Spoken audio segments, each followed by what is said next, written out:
Cumprimento a todos os meus irmãos com a paz de Jesus. Seja bem-vindo ao estudo da lição da Escola Sabatina número 5. Deus luta por vocês. Antes de começar, vamos orar. Pai querido que estás nos céus, na tua presença estamos buscando mais uma vez a tua bênção. Por favor, em nome de Jesus, derrama sobre mim e os meus irmãos o Espírito Santo, abrindo a nossa mente para entender a verdade, a mensagem que o Senhor tem para nós. Responde às orações do teu povo, que toda a bênção que o Senhor reservou para aqueles que te buscam com fé, o Senhor derrame sobre eles e sobre mim a tua bênção. Nós precisamos do Senhor. Em nome de Jesus pedimos e agradecemos. Amém, Senhor. Deus luta por vocês. O verso áureo: e de uma vez tomou Josué todos estes reis e as suas terras, porquanto o Senhor Deus de Israel pelejava por Israel. Josué 10:42. A questão da guerra divina no Antigo Testamento é desafiadora. Deus é descrito no Antigo Testamento como o Senhor soberano do universo. Portanto, tudo o que acontece deve de alguma forma estar relacionado à sua vontade direta ou indireta. Diante disso, é inevitável perguntar: como Deus poderia permitir essas coisas? Na semana passada, vimos que o próprio Deus está envolvido em um conflito que é muito maior do que qualquer guerra ou batalha travada na história humana. Uma batalha que permeia todos os aspectos da nossa vida. Vimos também que os eventos da história bíblica e secular podem ser compreendidos plenamente apenas à luz desse conflito.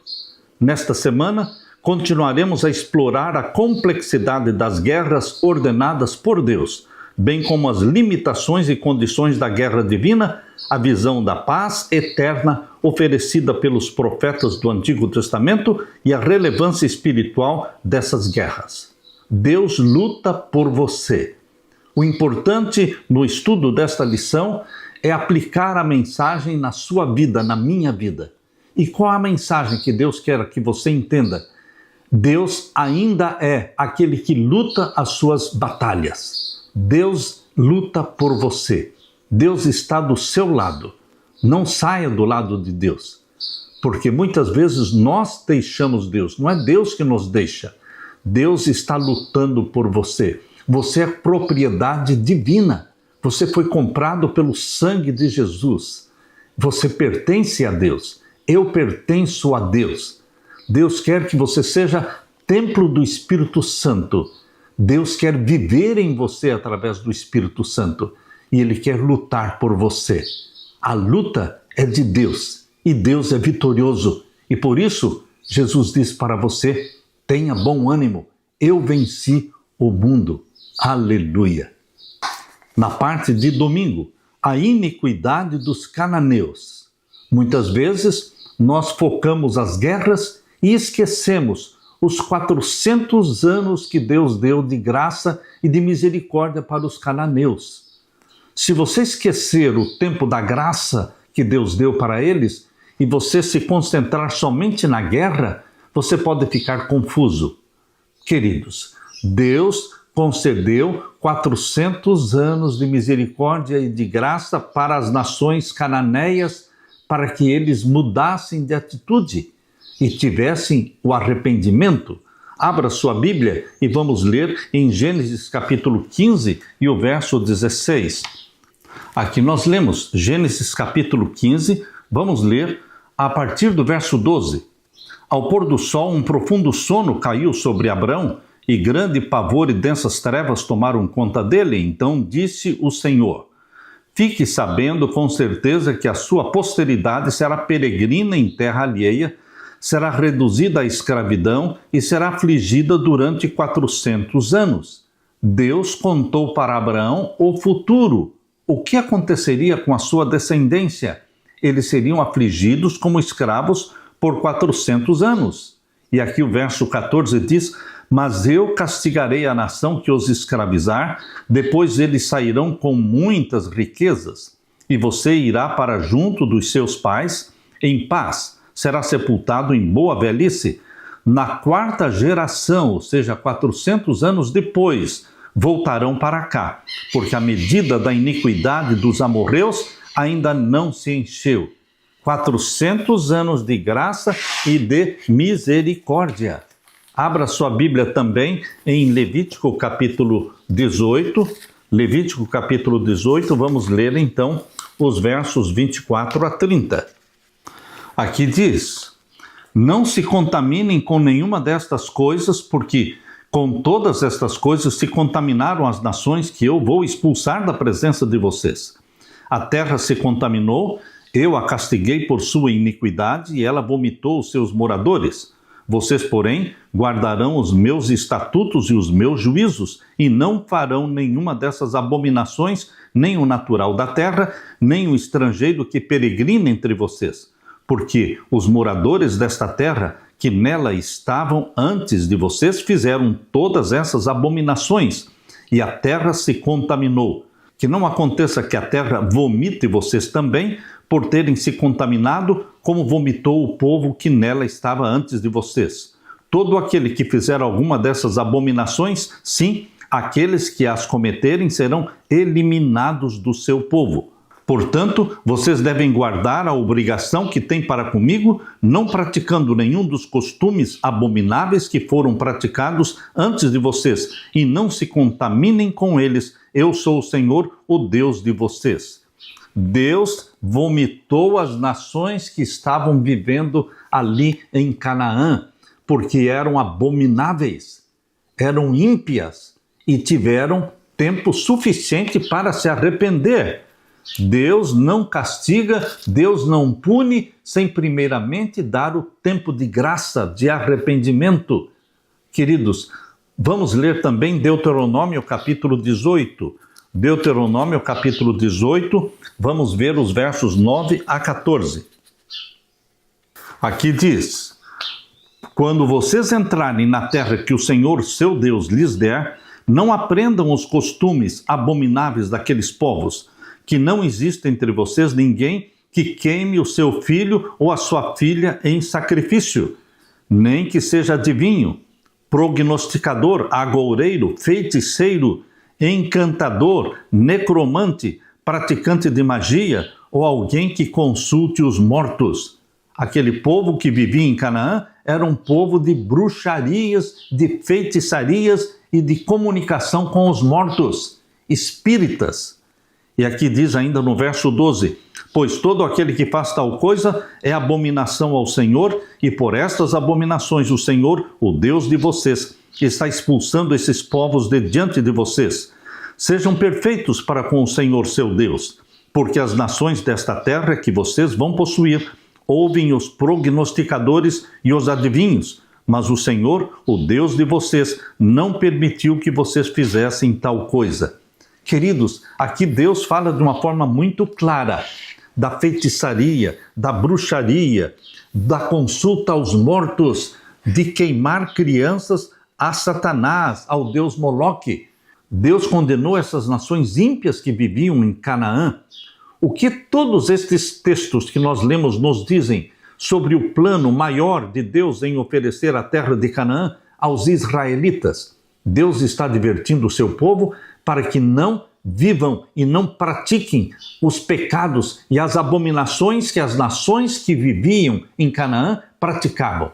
Deus foi tolerante com eles por 400 anos, mas finalmente os destruiu. Precisamos entender que Deus tem padrões e Ele exige obediência, e Ele exige pureza, Ele exige adoração somente a Ele, porque só Ele é Deus.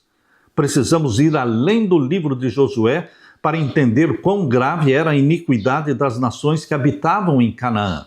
Podemos encontrar indícios no fato de que essas práticas abomináveis incluíam sacrifícios de crianças, adivinhação, feitiçaria, bruxaria, espiritualismo.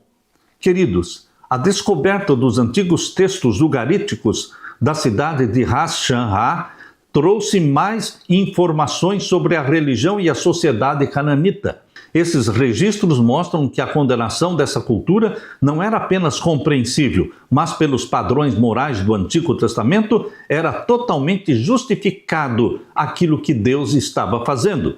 A religião cananita se baseava na crença de que os fenômenos naturais que garantiam a fertilidade eram controlados pelas relações sexuais entre deuses e deusas. Assim, eles entendiam a atividade sexual das divindades em termos de seu próprio comportamento sexual, e seus rituais religiosos envolviam, sim, práticas sexuais que tinham o objetivo de incitar os deuses e deusas a fazer o mesmo. Esse conceito deu origem à chamada prostituição sagrada, na qual homens e mulheres se envolviam em ritos de orgias, tudo isso como parte das suas práticas religiosas. Deus abominou, Deus condenou e Deus advertiu o seu povo: não façam isso, fiquem longe desta atitude, deste paganismo, desta bruxaria, da feitiçaria, da consulta aos mortos. Uma nação jamais alcançará níveis morais mais altos do que os dos deuses que adora. O seu comportamento, a sua conduta será semelhante ao Deus que você adora. Como resultado dessa compreensão das suas divindades, não é de admirar que as práticas religiosas dos cananeus incluíssem sacrifícios de crianças contra os quais a Bíblia faz advertências bem específicas. As evidências arqueológicas confirmam que os habitantes de Canaã ofereciam regularmente seus filhos primogênitos em sacrifício aos deuses. Na verdade, ofereciam sacrifícios aos demônios, a quem eles adoravam. Pequenos esqueletos infantis esmagados encontrados em grandes jarros com inscrições de votos testemunham da religião degradante dos cananeus e do que isto significava para muitos dos seus filhos. A eliminação dos cananeus, portanto, não foi uma decisão repentina, tomada por Deus no momento em que estava prestes a dar a terra de Canaã aos israelitas. Não foi uma decisão repentina de destruir. Na verdade, os habitantes de Canaã receberam um longo tempo de graça, durante o qual tiveram a oportunidade de conhecer a Deus e seu caráter por meio do testemunho dos patriarcas que viveram entre eles.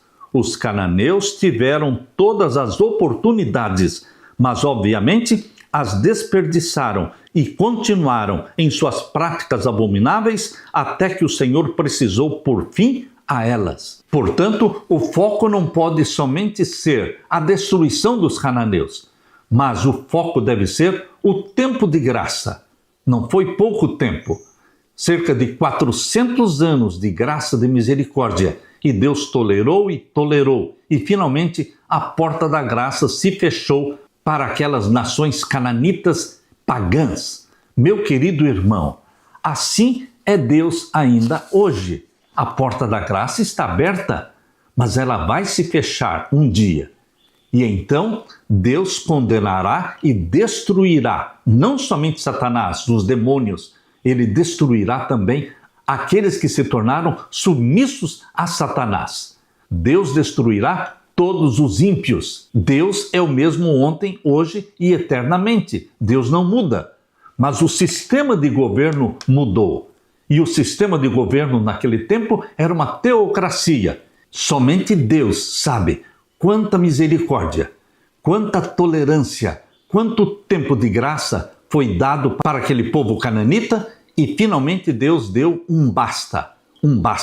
Fechou-se a porta da graça para aquelas nações. Mas antes da destruição destas terras pagãs, Deus ainda estava disposto a perdoar, como podemos ver na história daqueles que se arrependeram, como Raabe, por exemplo, como os gibeonitas, por exemplo. Queridos, a graça e a misericórdia de Deus estavam disponíveis antes das nações serem atacadas.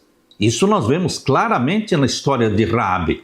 Hoje, a graça e a misericórdia de Deus estão disponíveis para você. Confesse os seus pecados em arrependimento e receba o perdão e a vida eterna. Aleluia! Na parte de segunda-feira, o juiz supremo. Leia também Gênesis capítulo 18 e o verso 25. Aqui diz: longe de ti fazeres tal coisa, matar o justo com o ímpio, como se o justo fosse igual ao ímpio. Longe de ti. Será que o juiz de toda a terra não faria justiça? Deus é um Deus de justiça, de misericórdia. Lemos também em Salmos 7, verso 11. Aqui diz: Deus é justo juiz, Deus que sente indignação todos os dias, mas Ele é um justo juiz, que não despreza um coração arrependido. Em Salmos 50 também, e o verso 6. Aqui fala: os céus anunciam a sua justiça, porque é o próprio Deus que julga, mas Ele é um juiz supremo, Ele é justo, Ele é misericordioso. Leia também segunda carta de Paulo a Timóteo, capítulo 4. Segunda carta de Paulo a Timóteo, capítulo 4, vamos ler o verso 1 e o verso 8. Diante de Deus e de Cristo Jesus, que há de julgar os vivos e os mortos, pela sua manifestação e pelo seu reino, peço a você com insistência que pregue a palavra, insista, quer seja oportuno, quer não, corrija, repreenda, exorte com toda paciência e doutrina. Pois virá o tempo em que não suportarão a sã doutrina, pelo contrário, se rodearão de mestres, segundo as suas próprias cobiças, como que sentindo coceira nos ouvidos. Eles se recusarão a dar ouvidos à verdade, entregando-se às fábulas. Mas você seja sóbrio em todas as coisas, suporte as aflições, faça o trabalho de um evangelista, cumpra plenamente o seu ministério. Quanto a mim, já estou sendo oferecido por libação, e o tempo da minha partida chegou. Combati o bom combate, completei a carreira, guardei a fé. Desde agora me está guardada a coroa da justiça, que o Senhor reto juiz me dará naquele dia, e não somente a mim, mas também a todos os que amam a sua vinda. Paulo tinha certeza da recompensa da coroa da vida eterna, a qual o reto juiz, o Senhor da justiça e da misericórdia, dará a mim e a todos os que amam a sua vinda.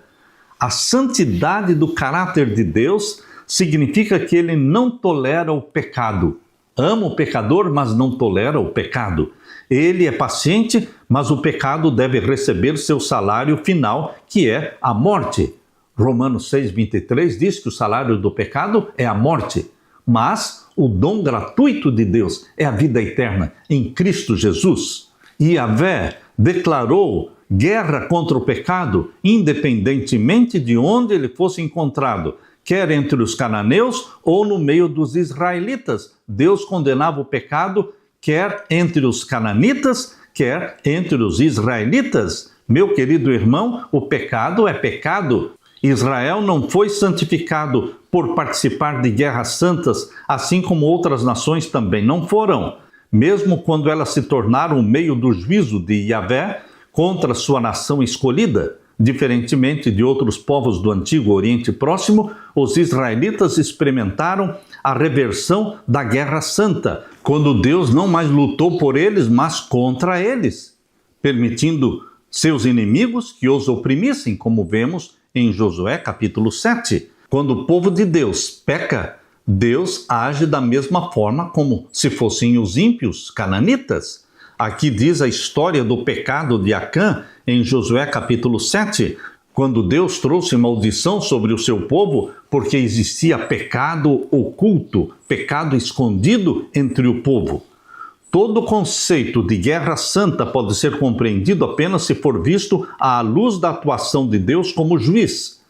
Sob essa perspectiva, as guerras de conquista de Israel assumem um caráter completamente diferente. Em contraste com as guerras imperialistas de engrandecimento próprio, tão comuns no mundo antigo e em nosso mundo atual também, as guerras de Israel não tinham o objetivo de alcançar glória para o povo, mas de estabelecer a justiça, de estabelecer a paz de Deus dentro daquele território. Portanto, no âmago do conceito de guerra santa está a ideia do governo e da soberania de Deus, que estão em jogo na figura do Senhor como guerreiro, assim como de rei ou de juiz. Dizer que Yahvé é guerreiro significa que, como juiz, ele está comprometido em implementar, promover e manter o governo da lei, que é o reflexo do seu caráter. A imagem de Deus como guerreiro, semelhante à de juiz e de rei, ensina que Yahvé não tolerará para sempre a rebelião contra a sua ordem estabelecida. Portanto, podemos dizer que o objetivo da atuação de Yahvé nunca é a guerra em si mesma, ou mesmo a vitória em si, mas o restabelecimento da justiça e da paz. Em última análise, julgar e fazer guerra ou promover a justiça são a mesma coisa, se Deus for o sujeito dessa ação. Reflita um pouco no fato de que Deus é um justo juiz, que não pode ser subornado nem influenciado pela parcialidade. Como a verdade de um Deus que não tolerará para sempre o pecado, a opressão, o sofrimento dos inocentes e a exploração dos oprimidos, como esta compreensão faz parte integrante do Evangelho? O Evangelho são boas novas de salvação, de graça, de misericórdia, mas isto também vai acabar, porque a porta da graça, da misericórdia vai se fechar. Então, queridos, Deus vai agir com as nações ímpias que não se arrependeram da mesma forma como agiu com as nações de Canaã. Deus pretende implantar o seu reino, o reino da glória, aqui na terra. O reino da graça foi implantado pela morte e pelo derramamento do sangue de Jesus. E agora estamos aguardando a implantação do reino da glória.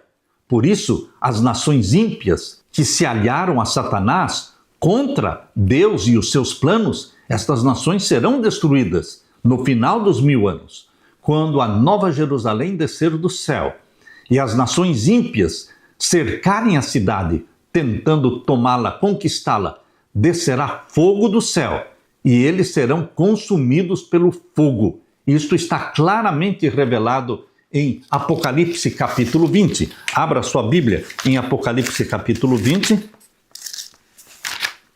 verso 7 em diante. Quando, porém, se completarem os 1000 anos, Satanás será solto da sua prisão e sairá para enganar as nações que estão nos 4 cantos da terra, Gog e Magog, a fim de reuni-las para a batalha. O número dessas é como a areia do mar. Marcharam então pela superfície da terra e cercaram o acampamento dos santos e a cidade amada, a Nova Jerusalém. No final dos 1000 anos ela desce do céu e os ímpios ressuscitam e então vão cercar a cidade tentando tomá-la. Porém, desceu fogo do céu e os consumiu. Aqui está a palavra de Deus mostrando a destruição dos ímpios, das nações pagãs e de Satanás e dos demônios. Deus é o mesmo ontem, hoje e eternamente. Aquele Deus que destruiu as nações de Canaã, porque eram pagãs, envolvidas em feitiçaria, em consulta aos mortos, assim também, no final dos 1000 anos, as nações ímpias pagãs, aliadas a Satanás e contrárias ao plano de Deus, serão queimadas, destruídas. Então Deus vai dar para você a terra que mana leite e mel, chamada na Bíblia de nova terra, novo céu. Deus tem este sonho para o seu povo, mas ele exige obediência. O pecado deixará de existir. Os pecadores arrependidos, transformados, salvos, continuarão a existir para todo sempre, habitando na nova terra e no novo céu. Aleluia! Na parte de terça-feira, desapropriação ou aniquilação. O que a Bíblia nos mostra é que aqueles povos foram desapropriados. Deus os expulsou para que cedessem aquela terra para o povo de Israel. Convido você para ler Êxodo capítulo 23 e os versos 28 a 30. Aqui diz: também enviarei vespas diante de vocês, que expulsem os heveus, os cananeus e os heteus de diante de vocês. Não os expulsarei de diante de vocês em um só ano, para que a terra não se torne em desolação e as feras do campo não se multipliquem contra vocês. Pouco a pouco os expulsarei de diante de vocês, até que vocês se multipliquem e tomem posse da terra. O plano de Deus era desapropriação, expulsar as nações ímpias, feiticeiras, bruxas. Eles seriam expulsos e então Deus colocaria o povo de Israel nesta terra. O plano de Deus não era a guerra, mas expulsão do povo. Como? Eu enviarei na frente de vocês vespas diante de vocês, que expulsem os heveus, os cananeus e os heteus de diante de vocês.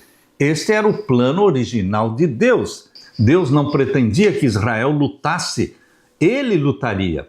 E ele usaria da sua estratégia para desapropriar aquelas terras que seriam de Israel.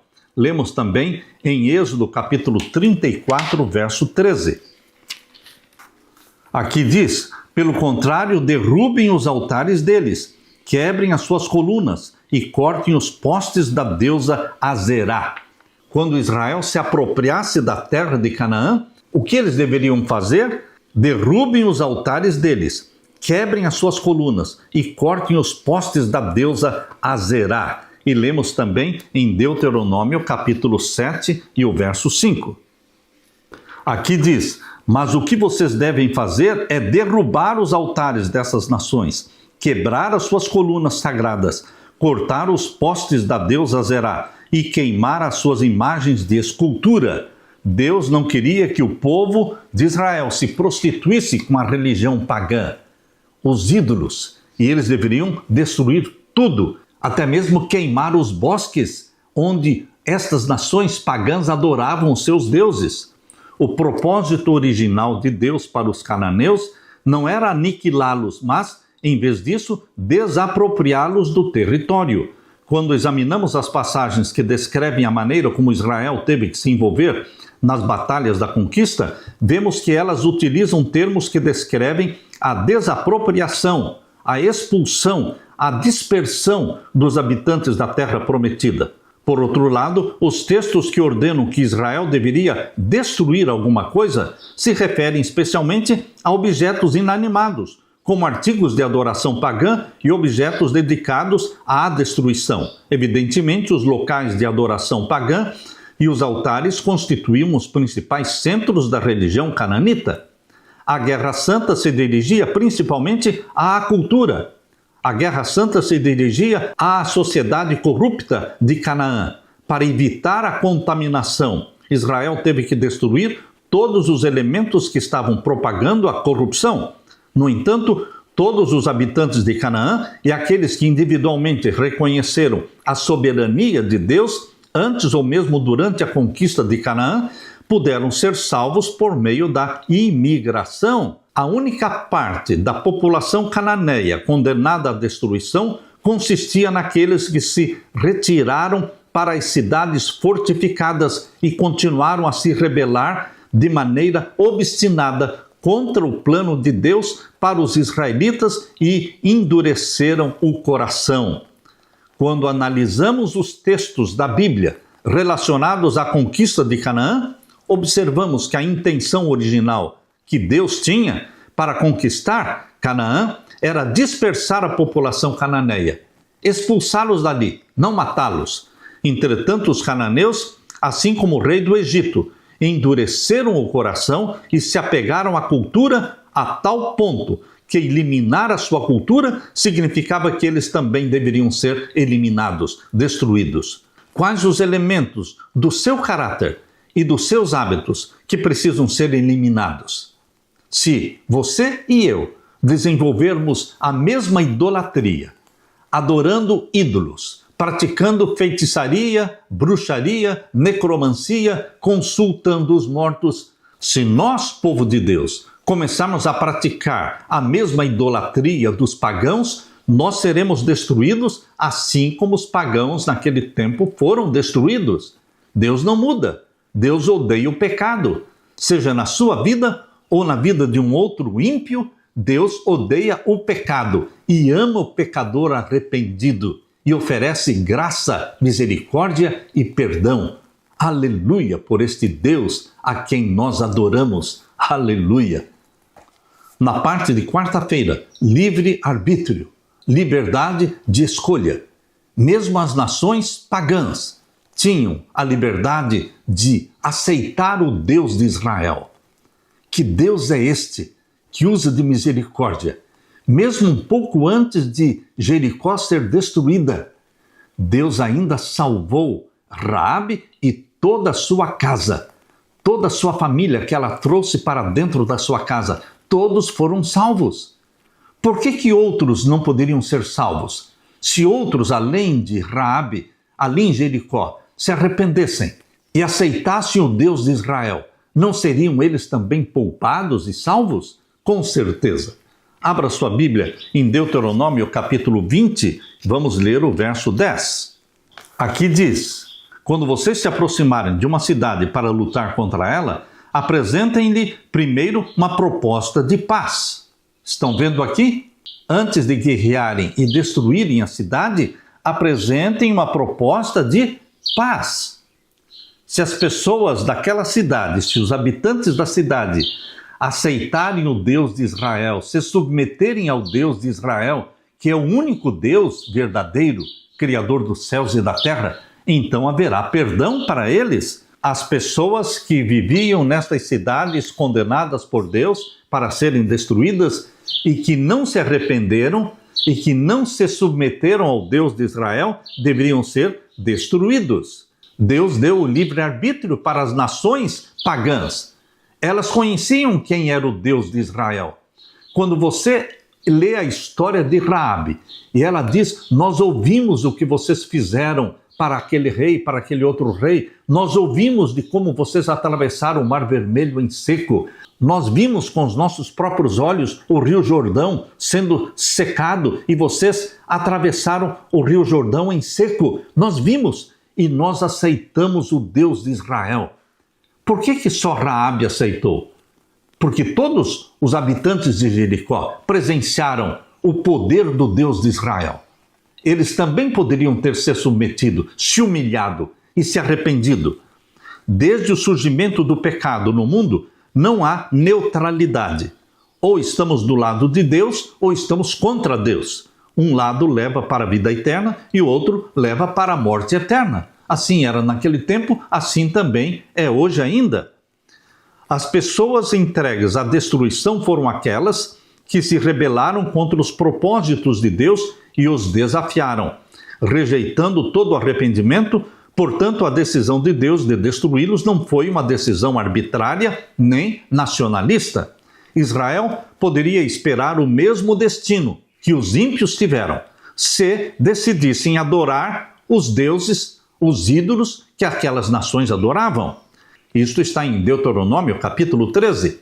Queridos, à primeira vista poderia parecer que cada lado da guerra divina tinha seu futuro pré-definido. Os israelitas herdariam o território e os cananeus seriam destruídos. Mas não era assim. Havia a possibilidade de ir de um lado para o outro. Havia a possibilidade dos cananitas passarem para o povo de Israel e se tornarem adoradores do Deus de Israel. Como veremos nos casos de Raabe, também veremos no exemplo dos gibeonitas. Portanto, as pessoas não eram arbitrariamente protegidas ou destruídas. Aqueles que se beneficiavam do relacionamento com o Yahvé podiam perder essa condição privilegiada caso se rebelassem, e aqueles que seriam entregues à destruição poderiam se submeter à autoridade de Yahvé e viver, seriam perdoados. Que lições tiramos do desafio dos cananeus a Deus? Hoje ainda há pessoas que não se submetem, que insistem na rebelião contra Deus. Qual será o destino delas? Morte eterna, morte no lago de fogo e enxofre. Aquele lago de fogo e enxofre no final dos 1000 anos.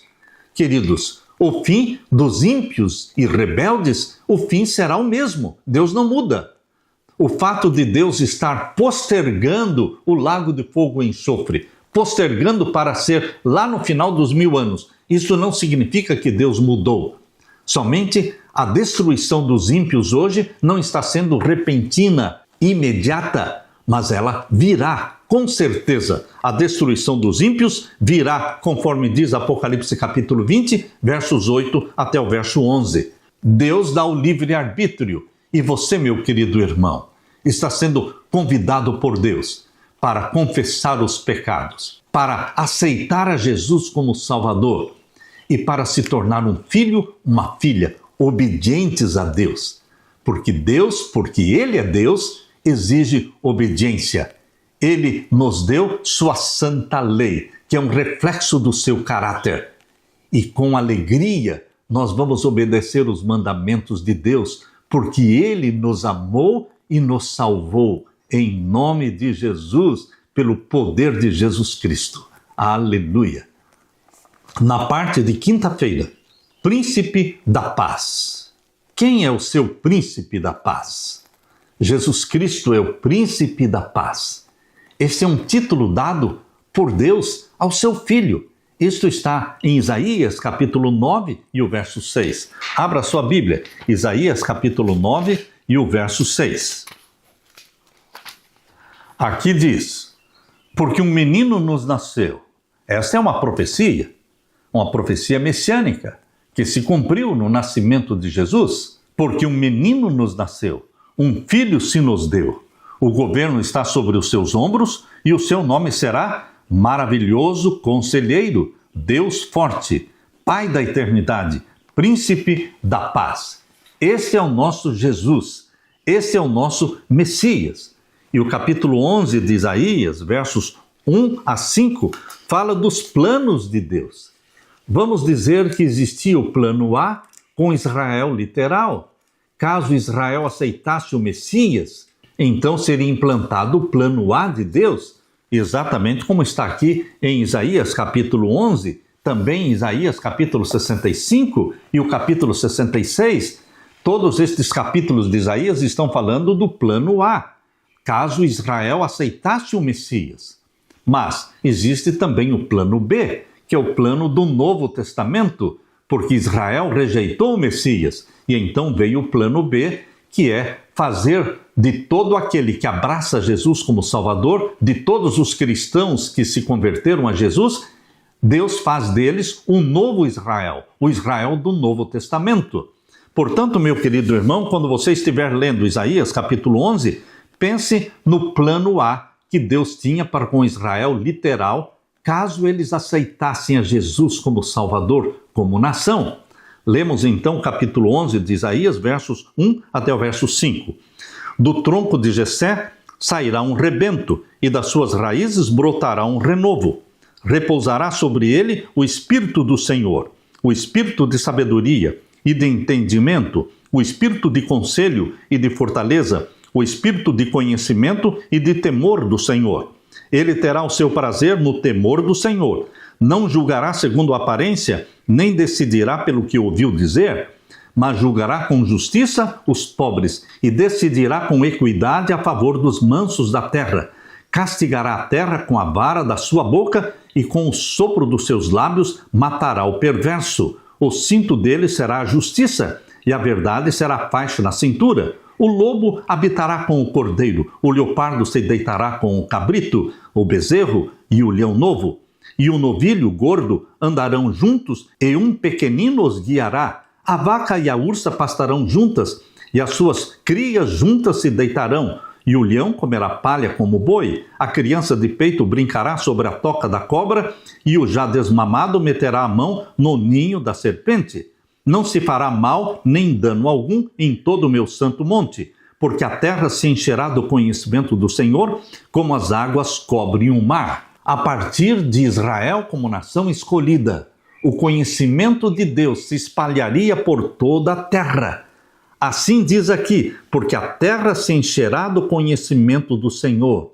A partir de Israel como nação escolhida, se eles tivessem abraçado Jesus como Messias, como nação escolhida, eles seriam um instrumento de evangelização do mundo, para a propagação do amor e da misericórdia de Deus para todas as nações, até que todas as nações da terra se enchessem do conhecimento do Senhor, assim como as águas cobrem o mar. O pecado seria eliminado gradualmente, a partir da nação de Israel. Este era o plano A.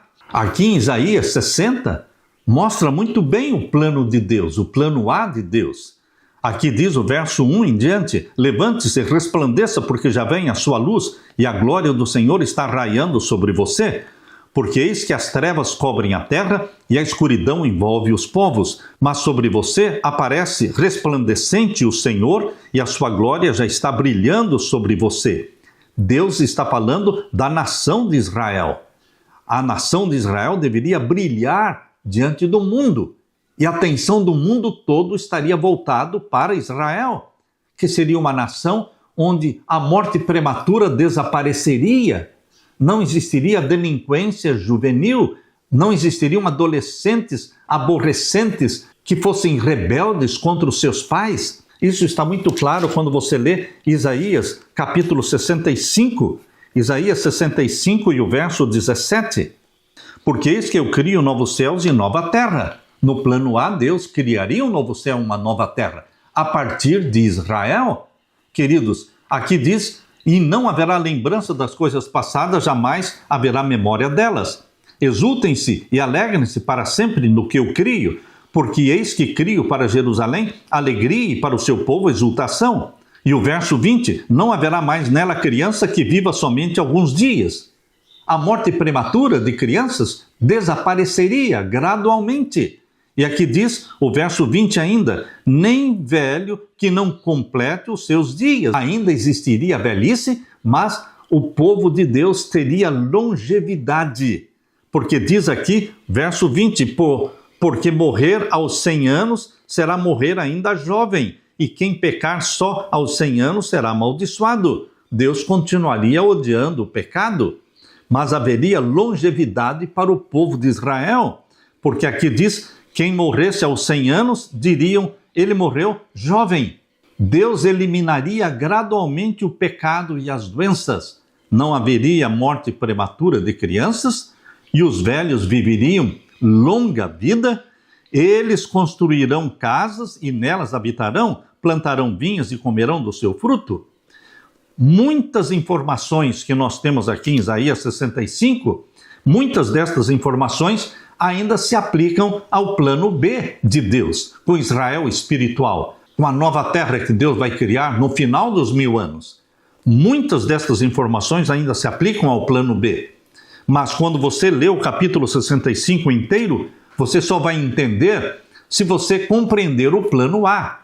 Porque no plano A, diz aqui o verso 22, não construirão para que outros habitem, nem plantarão para que outros comam, porque a longevidade do meu povo será como a da árvore, e os meus eleitos desfrutarão ao máximo as obras das suas próprias mãos.